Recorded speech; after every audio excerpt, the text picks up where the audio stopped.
আমরা যে একটা সুন্দর লেকের পাড়ে দাঁড়িয়ে আছি, এটা হলো নাইক্ষ্যংছড়ির উপজেলার মধ্যে একটা সুন্দর লেক। এটা বান্দরবনের অন্তর্গত।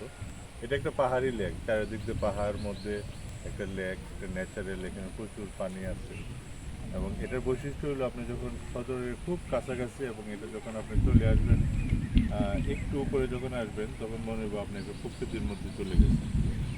এই লেকটার বিশালতা অনেক বড়। এটা পাহাড়ের বিভিন্ন ভাঁজে ভাঁজে এই লেকটার বিস্তৃতি। এবং আপনি যখন এখানে আসবেন, আরও একটা বৈশিষ্ট্য হলো এর ভিতরে সরকার অনেকগুলা সুযোগ সুবিধা করে দিচ্ছে বাচ্চাদের জন্য। স্পেশালি কিছু টাওয়ার আছে, এই টাওয়ারগুলো অনেক সুন্দর।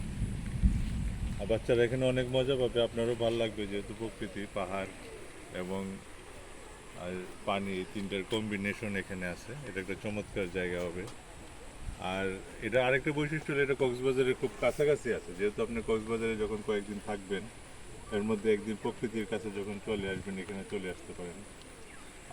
আর এখানে যে ছোটো ছোটো খাবারের দোকানগুলো আছে, আপনি যখন এখানে খেতে আসবেন তখন দেখবেন যে দেশি মুরগি, এখানে লোকালের উৎপাদিত সবজি দিয়ে আপনি যখন দুপুরের খাবার খাবেন, আপনার কাছে অনেক ভালো লাগবে। এটা একটা স্মরণীয় খাবার হয়ে যাবে।